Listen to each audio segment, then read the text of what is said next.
Fraternal y cordial para ti, Donizetti, y para Carolina, y para todos los oyentes de vivelaestereo.com en este día precioso. ¿Cómo está el tiempo en Miami? ¿Qué temperatura tendremos? Ay, caramba, no hemos... Carlos, le debemos el pronóstico del tiempo, pero yo sí sé que está húmedo, está haciendo mucho calor y desde el día de ayer se están registrando bastantes precipitaciones. Ya, bueno, aquí también está en España, en el sur de España, haciendo muchísimo calor. Afortunadamente en el norte, pues en zona de Cataluña, el sol calienta, pero la brisa es muy fresca. Entonces Ajá. Todavía no necesitamos aire acondicionado. Hay un buen equilibrio, Carlos, pero ¿cómo le parece que en el cono sur, y sobre todo ayer nos enterábamos en Argentina, que estaba pasando una ola de frío polar, y cuando hablaba por la noche con mi mamá me decía que ayer amaneció con temperaturas de menos 3.3 grados centígrados? Qué barbaridad. Bueno, Sí, los climas se están poniendo cada vez más, yo diría, no sé qué palabra usar, más dramáticos. Donde hace calor, cuando tiene que hacer calor hace muchísimo más calor, y donde tiene que hacer frío sí. muchísimo más frío. Creo que eso es el recalentamiento, todo el problema que hay del sistema este que llaman invernadero, y el planeta no aguanta mucho tiempo. Exactamente. No aguanta mucho tiempo, ya está clamando desesperadamente por la segunda venida del Señor. Son Sí. señales que nos da el clima, la meteorología, la economía, la política, las guerras, el carácter de los hombres, todo está hablándonos de la madurez de los tiempos para la segunda venida del Señor Jesucristo. Exactamente. Y Carlos, como ya toda la audiencia está esperando que le formulemos una pregunta porque usted siempre comparte temas interesantes, yo quería, Carlos, que usted compartiera con la audiencia algo de lo que tuvimos la oportunidad de hablar en el mes de mayo en Expolit, que tuvimos el privilegio de poder verlo en persona. Y se acuerda, Carlos, que yo le contaba que me encontraba en un momento en cierta forma, de debilidad, que me llevaba a depender aún más de Dios, y que a raíz de todo lo que yo había pasado, estaba analizando que muchas cosas son vanidad en la vida, que no es necesario tener un auto de lujo para proyectar una buena imagen. Y ahí entonces donde salió a la luz el versículo que el poder de Dios se perfecciona en la debilidad, y usted me dio una explicación muy profunda de algunos números, del significado que tiene eso, y me parecería interesantísimo que pueda compartir bíblicamente cómo opera Dios a través de nuestra debilidad, para que podamos entender eso y no nos sintamos mal cuando pasamos por un momento como ese. Claro que sí. Bueno, trataré más o menos de hilar la idea de esta conversación tan linda que tuvimos en esa oportunidad, aunque tengo que confesarles que cada conversación en el Señor tiene su propia gloria y su propio momento. Es allí donde salen las palabras que no están ni pensadas, ni hilvanadas previamente, ni ensayadas, y entonces es muy difícil repetir esos momentos, pero sí podemos explicar esto, y seguramente con distintas palabras o Claro. con distintos ejemplos. Creo que podemos llegar también en el Espíritu Santo, y por el Espíritu Santo llegar no solamente en un recuerdo a ti, Carolina, de lo que hablamos en ese momento, sino para alguien que está teniendo una tremenda necesidad hoy. Exacto. Porque la palabra es muy fresca y la pregunta por eso es oportuna siempre, y doy gracias a Dios por ello. El problema de la fortaleza en Cristo, el problema de la fuerza en Cristo, el problema de nuestra vida en general, que es desde el momento en que creemos hasta el momento en que partimos a la presencia del Señor, es paradójica, es contradictoria. es tan contradictoria como la vida y la muerte del Señor Jesucristo. Fíjate tú cuando, por ejemplo, nació Jesús. Nació en un Sucot, porque eso es lo que es. En realidad un pesebre es un Sucot, un tabernáculo para animales. Esto es el sitio, y no había sitio para ellos en el mesón, presumiblemente por la fecha de que había una gran fiesta en Jerusalén, y muchos se trasladaban hacia allí, era la fiesta de los tabernáculos, y entonces él tuvo que nacer en un sitio para animales. Lo recostaron, dice la palabra, lo recostaron en un sitio, lo envolvieron con unos pañales. Y este hombre, creador del universo entero, creador de lo invisible y de lo visible, por medio del cual son hechas todas las cosas y se sustentan todas las cosas hoy día y siempre será así, pues vino a nacer en una forma de una humildad y de una debilidad tremenda entre el peligro y la sangre. ¿Dónde estaba la partera? ¿Dónde estaba el anestesista? ¿Dónde estaba el quirófano preparado para Jesús? ¿Dónde estaba el gran hospital? ¿Dónde estaba la ciencia médica para asistir a Miriam? En ninguna parte. Pero estaba en las manos de Dios allí, que fueron suficientes. Entonces, el Señor en su vida no tenía sino una túnica que no tenía costura, no tenía dónde recostar la cabeza. Era una persona que no se cuidaba de las cosas materiales porque otro tenía la bolsa para el ministerio, por cierto, que de allí sustraía y robaba, que era Judas. Cuando murió sin defensa alguna. No hubo grandes defensores ni abogados que lo defendieron. Él solamente abrió su boca, muy pocas palabras, frente a Pilatos, y después fue crucificado como un vulgar criminal. Y antes lo vejaron, lo escupieron, lo desnudaron, lo colgaron en la cruz desnudo, le dieron de bofetadas, le dieron de latigazos. Entonces, allí estaba representándose y realizándose la salvación del mundo, la redención del mundo, en ese acto. Ahora, ¿qué tiene de poderoso? Cuando entró en Jerusalén, entró en un pollino, en un hijo de asna. No entró en un caballo, en un corcel brioso, seguido de ejércitos. Lo que lo seguían eran unos pobres pescadores ignorantes y un grupo de, a lo mejor, de jovencitos o de niños que gritaban Hosana, Hosana en las alturas. Entonces, toda esta vida de Jesús se repite en nuestra vida espiritual.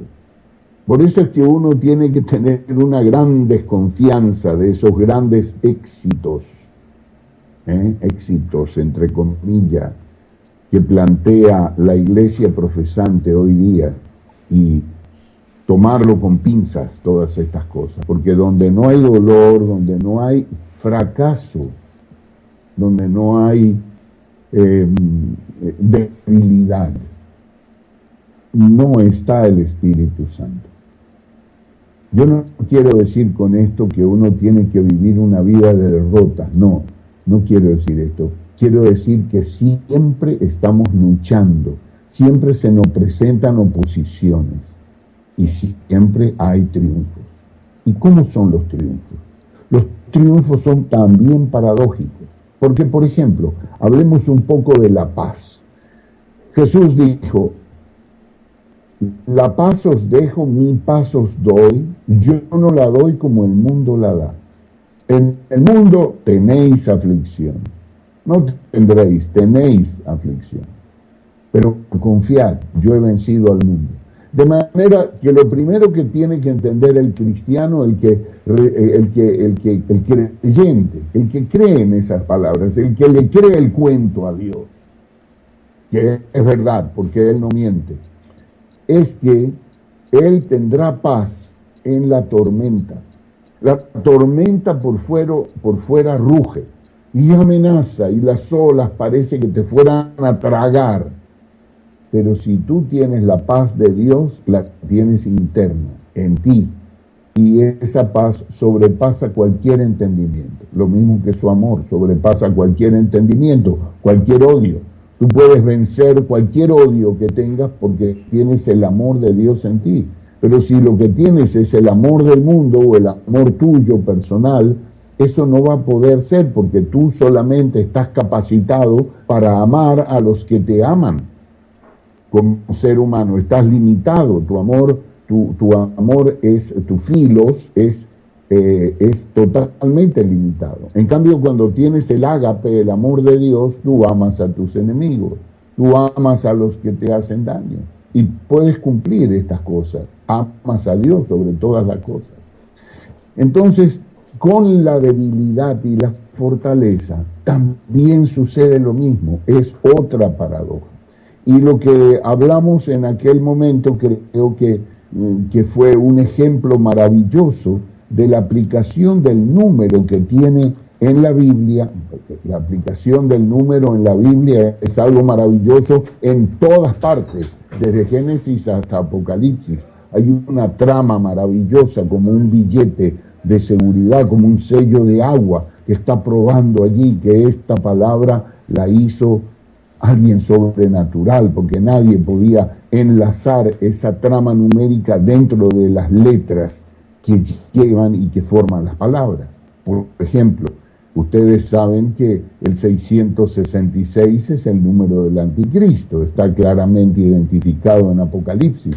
Pero lo que pocos saben es que cuando sumamos las letras que componen el nombre Jesús en griego, suman las letras 888. Entonces el 6 es un número de hombre que cuando se repite 3 veces quiere sustituir o suplantar la divinidad del Dios Trino. Entonces Satanás ha creado mediante ese hombre suyo, el hombre de pecado, una trinidad satánica, 666. Para el tiempo del fin, donde él va a pretender ocupar, como pretende ocupar ahora, el sitio del Padre. Cuando le dijo al Hijo en el desierto, le dijo, todos estos reinos me han sido dados a mí, y a quien quiero se los doy, y a ti te los daré si te postras y me adoras. Y Jesús le dijo, vete, Satanás, porque está escrito, al Señor tu Dios, a Él solo adorarás y servirás. Entonces, Satanás busca ser adorado. De hecho, todos los que son esclavos de Satanás por el temor a la muerte, desde Adán, lo están adorando porque lo están sirviendo.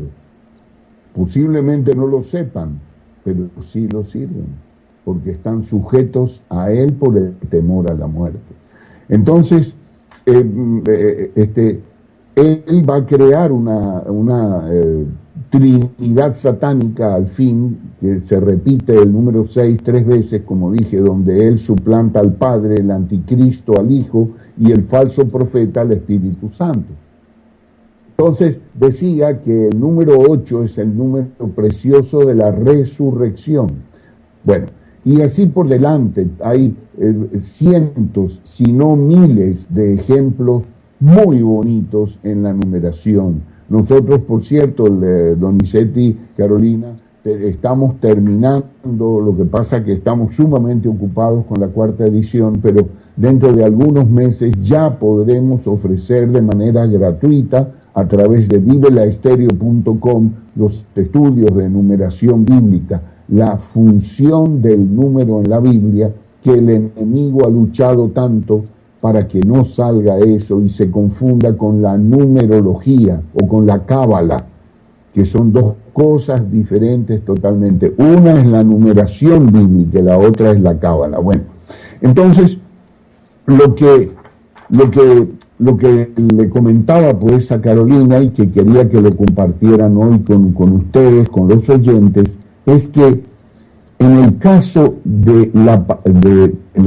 número, la palabra arnio, cordero, tiene un valor numérico que ahora no recuerdo, y ustedes saben que estos programas son totalmente improvisados, yo no preparo nada, entonces no quiero usar el tiempo de transmisión buscando ahora el número pero si quieren mañana con mucho gusto se lo tengo preparado. Pero vamos a suponer que el número arnio, suma algo así como 290, que es la gematría, se llama la gematría al valor numérico de la palabra. Entonces uno suma, porque los griegos ni los hebreos tienen números. Ellos para decir 1 dicen alfa, para decir 2 dicen beta, para decir 3 dicen gamma, y los hebreos dicen alef, bet, gimel, y así por delante. No tienen números. No es como nosotros, como nuestro idioma, el castellano. Nuestro sistema numérico nuestro, 1, 2, 3, 4, con esos símbolos, son un legado de los árabes. Pero ni hebreos ni griegos usan los números, sino las letras. Cuando uno suma el número de letras de una palabra, al valor total se le llama gematría, que es el valor numérico de las letras que conforman esa palabra. Entonces vamos a suponer que eso era más o menos como 290 que suma la palabra arnio, que es cordero, y la palabra anestesia, que es de anestesia, que es debilidad, también tiene el mismo valor numérico. Vamos a suponer, no es exacto, pero vamos a suponer que era así como 290. Entonces, hay una frase que es odinamos theos, el poder de Dios. Esta frase completa suma, por ejemplo, si son 290, suma 290 por 7, entonces son 2030. Entonces, cuando el poder de Dios en la suma total son 7 veces el valor numérico de la palabra cordero o de la palabra debilidad.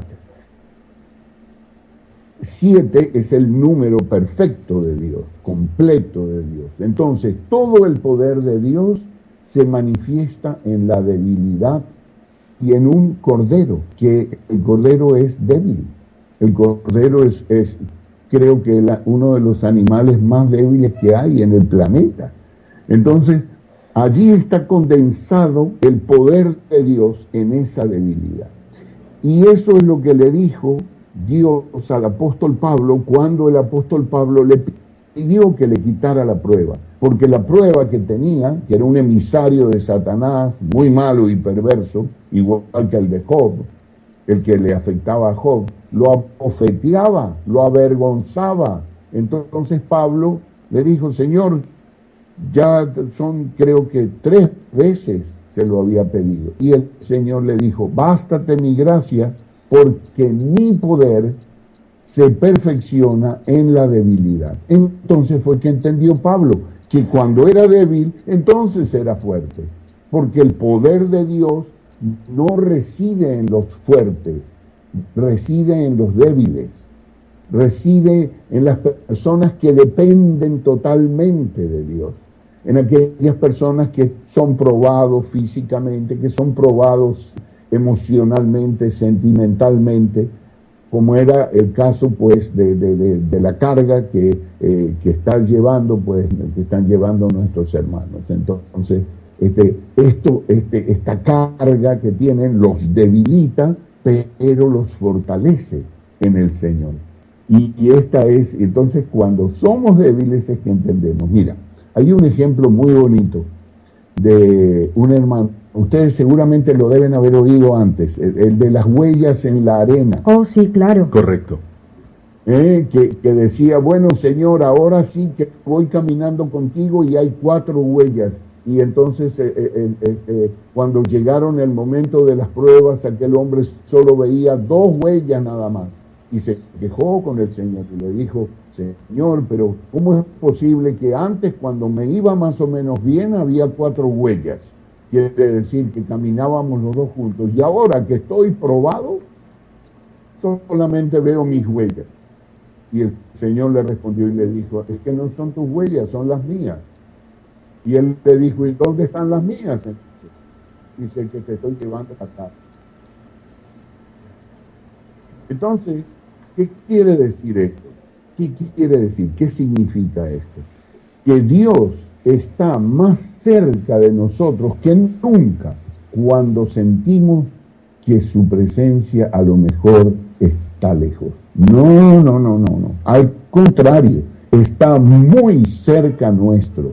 Solamente que sepas que eres creyente, solamente que sepas que Cristo mora en ti, que es tu Salvador personal. Eso es todo. ¿Por qué? Debo decir, pero sería más fácil que yo sintiera su presencia en el momento de la prueba.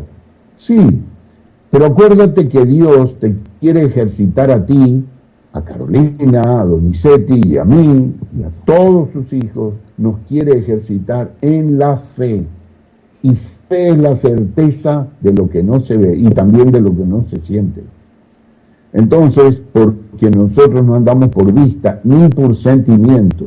Por eso es un error a veces decir, no, yo no siento que eso sea así. Y está escrito en la palabra, lo tienen escrito en la Biblia.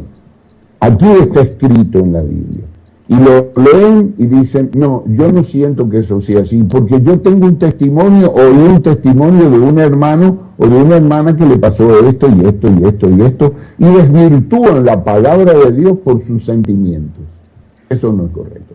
Eso no es. La palabra hay que aceptarla. Y Dios nos entrena en la fe para que nosotros sepamos que Él es nuestro Dios, lo sepamos con conocimiento, no solamente con sentimiento.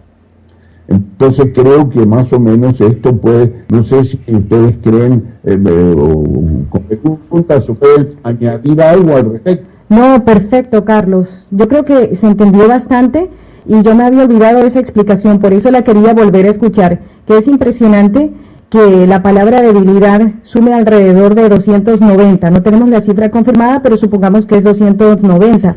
Y si este 290 lo sumamos 7 veces, porque 7 veces se representa el número divino, entonces vamos a obtener lo que la sumatoria da el poder de Dios. Entonces es importante saber que por más débiles que estemos en este día, por más aflicciones que estemos pasando, somos fuertes porque Dios ya nos ha dicho en su palabra, basta mi poder porque mi poder se perfecciona en tu debilidad. O sea que me encantó esta explicación, Carlos, y me hizo acordar mucho de una canción que compuso un cantante norteamericano. Él se llama Matthew West y se llama la canción Strong Enough, lo suficientemente fuerte, pero lo lindo de la letra es que él dice, he llegado a la conclusión de que no soy suficientemente fuerte, que solo soy fuerte a través de Cristo porque Él es el que me fortalece. Entonces, espectacular la explicación que nos ha dado en este día, Carlos. Bueno, un verdadero placer. Y es verdad lo que dice, solamente en Cristo es que somos fuertes. Y Pablo creo que en algún momento de estas palabras o en otra epístola, pero que se puede conectar, dice, en todo y por todo he aprendido el secreto. Todo lo puedo en el que me fortalece. En Él, ahí está la clave. Ese es el secreto, ahí exacto. Está la clave, ese es el secreto. Es mi debilidad en Él. Cuando mi debilidad va a la presencia de Dios, se vuelve fortaleza. Carlos, muchísimas gracias por habernos regalado estos minutos en esta mañana del jueves. Le deseamos que tenga un delicioso almuerzo en familia allí en Barcelona, España. Muchas gracias, estate seguro de eso porque hoy tenemos un buen menú, Mari Carmen se está luciendo. Ojalá tengan ustedes tan buen desayuno. Un saludo cordial para todos los radioescuchas de vivelaestereo.com y hasta mañana. Hasta mañana. Hasta mañana, ahí Carlos. tenemos a Carlos Fuchán.